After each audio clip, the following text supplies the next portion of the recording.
beige-colored jacket was a large bundle of paper. The digital contents business department, where Kawabe worked, was famous in the company as a department that did a lot of overtime. Just looking at the large volume of faxes that seemed to arrive each morning, you could tell they were probably doing a lot of overtime. So, Okamoto, what are you doing? Watching my hands, Kawabe's grin seemed to get even wider. Until just a short while ago, he used to be the one feeling the kind of inferiority and embarrassment that I'm now feeling a tender ransom. It's a poster. June is the month for organizing and putting things in order. What on earth's that? Shut up and don't read it. You're putting it everything with a order? That doesn't make sense. June is the month for organizing and putting things in order. Please sort through the files on your desk and create a comfortable working environment. If you have files in storage, please take the necessary procedures for having them destroyed if the storage period is up. If you have any questions, call Okamoto General Affairs, extension 2108. The poster was fastened to the wall by its four corners with little rolls of tape sticky side out. I had created the poster right before leaving work yesterday, copying and pasting data from the previous year. Our section chief, Mr. Shimizu, had told me to put 2 up on each floor by the end of the week on the 5th, 6th, and 7th floors. Month for organizing, eh? Working in general affairs sounds really busy. Kawabe's grin seemed to grow twice as large. Don't diss me. Persecution complex.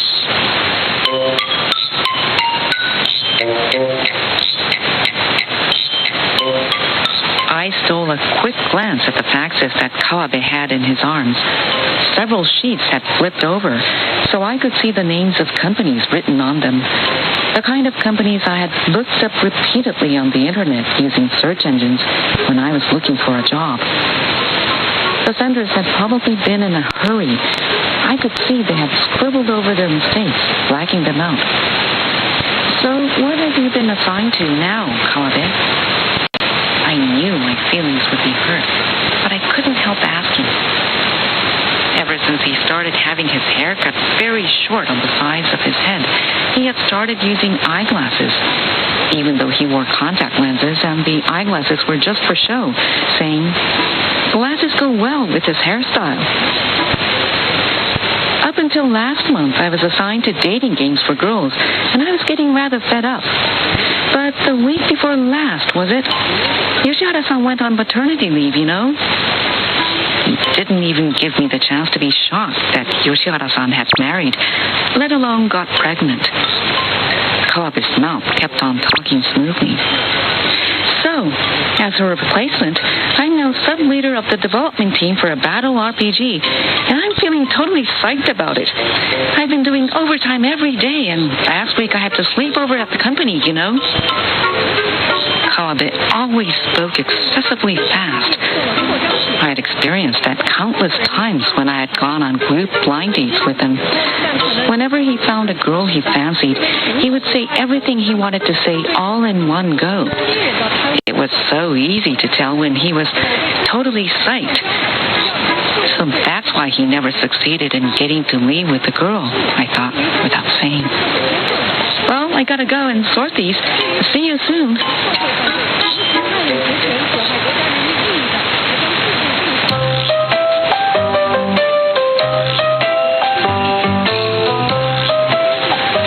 Had joined the company in the same year, 2 women and 3 men. Among them, I became particularly friendly at once with Kawabe, who was from Kyushu, just like me, and we were both smokers. Until a short while ago, coming across Kawabe in the smoking area on the 7th floor was the most relaxing time for me during working. But recently, just talking a little with him like this was enough to make me break into a sweat. I looked at A4-sized paper that remained in my right hand. Prepared 6 of them, and this was the only one left. I had to put this up somewhere on this floor. At this company, once a year, writing and putting things in order with the objective of getting rid of unnecessary paper documents and cleaning up the office. This effort was led by the General Affairs Department, which is where I belonged. There was a photo inserted onto the poster of a desk buried under piles of paper documents, and there was a giant red cross marked over the photo. Before I was moved to the General Affairs Department, back when I was still working for the Digital Contents Business Department, I felt rather irritated every time I saw this poster, even though things had certainly become, there was an inordinate amount of coming and going paper. The proposal to get rid of unnecessary paper documents to create a comfortable working space was, of course, correct, but that only meant the words and sentences were correct. In the business of game development, speed was the deciding factor. There were a mountain of things we needed to get done before going on to sorting paper documents. Someone in some department or other who knew nothing of our true situation was saying something way off the mark. That's what I used to think. Back then, I had never imagined I would be on the side of those putting these posters up on the walls.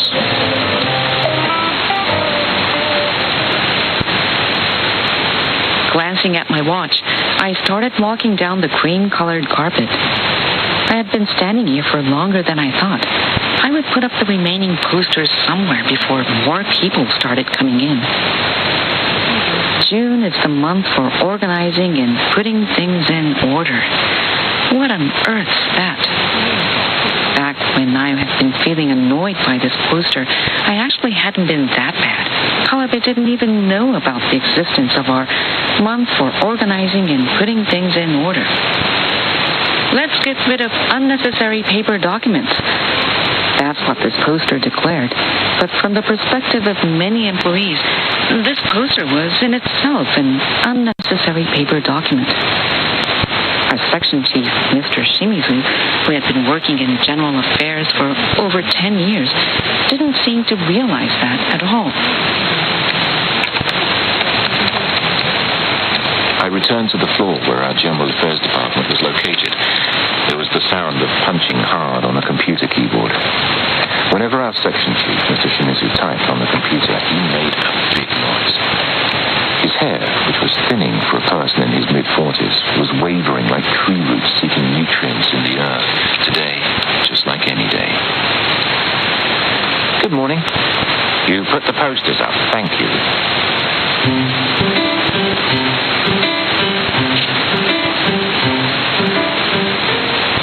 Mr. Shimizu responded to my greeting. However small the job, Mr. Shimizu would always thank me when I was done.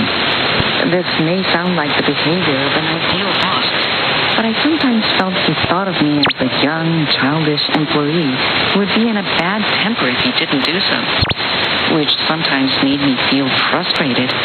And the fact that I felt bitter about such a thing made me feel truly sick of myself. Mr. Okamoto, the section chief handed me a piece of paper. He had printed out the poster data without my knowing it. There's no problem with the contents of the poster, but the numbers of the extensions here are in full width font. The numbers in the date are in half width, so you might want to match them next time. Is that really such a big deal? No one's looking at the contents of the poster, let alone whether the numbers are in half width or full width. The words came bubbling up my throat, and I swallowed them down hard. Oh, and this. Mr. Shimizu placed another piece of paper on my desk. Request regarding receipts to be processed as expenses. This was a document sent to us from Mr. Koide, the Secretary of the Accounting Department, to be put on notice board. All the notice boards in the company belong to the General Affairs Department. So when someone from another department wanted to put something up, they had to circulate that document in the General Affairs Department first. It says receipt here, but under our rules and regulations, it should be proof of receipt.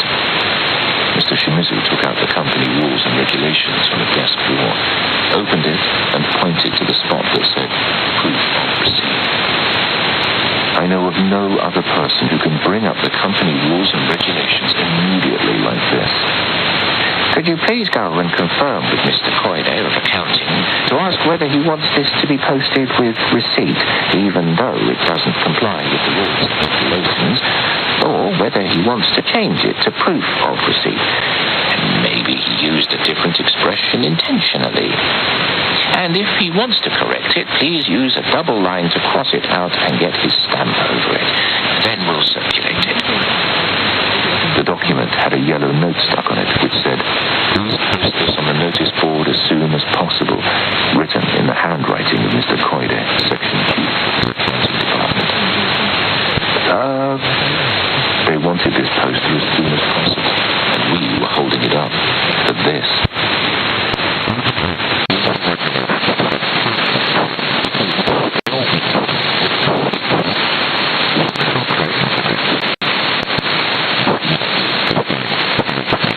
Which had gone into sleep mode, making it come back to life.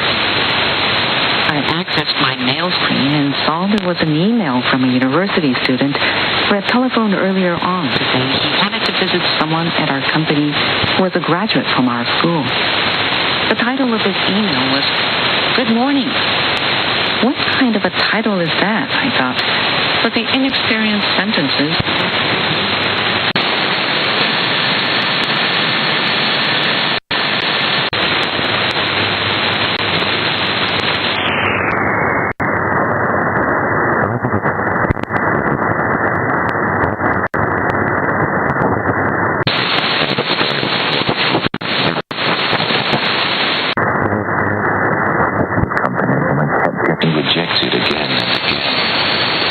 That I had narrowed my target companies down to those in the game industry and other entertainment-related companies may have been a reason why it took so long before I finally got an unofficial job offer.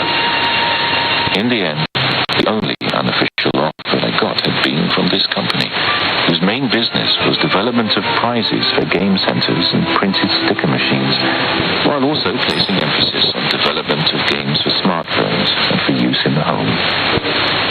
Right after joining the company, Kawabe was moved to the accounting department, and I was moved to the digital contents business department. Back then, Kawabe used to invite me out for drinks constantly. He probably wanted to vent it all out to a colleague from the same year, with whom he could let his guard down, to complain about a job that was so different from what he had imagined. But the digital contents business department, being a field that was a special focus for the company, was busy. The environment surrounding smartphone games changed daily. I found myself saying no to Kawabe's invitations more often. 2 years passed since we joined the company, and I was about to become involved in the game that I had personally planned when the orders were issued for reshuffling personnel. I moved to the General Affairs Department, and Kawabe to the Digital Contents Business Department. Since then, for 2 years, neither of us have been reassigned.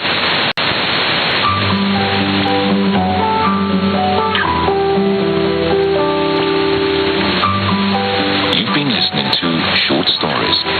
Today, we brought you the first half of Shimizu Kacho no Niji-sen by Ryo Asai. We'll be bringing you the second half next week. Thank you for joining us.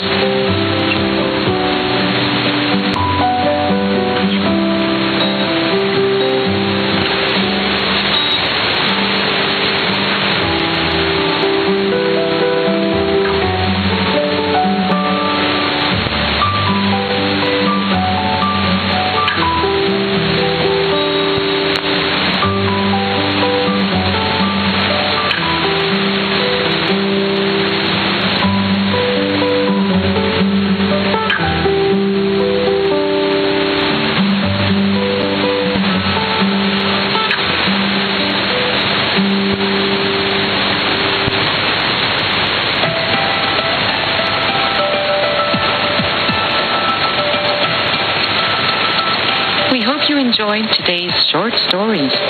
We are always pleased to receive your comments and suggestions. For regular mail, please address your letters to Radio Japan Focus, English Service, NHK, Tokyo 150-8001, Japan. That's Radio Japan Focus, English Service, NHK, Tokyo 150-8001, Japan. You can send in your messages from our website as well. Please visit our website at nhk.jp/rj and click on Contact Us. Thank you for tuning in, and please join us again. From our studios at NHK in Tokyo, I'm Michael Reese. And I'm Hiroko Kitadai.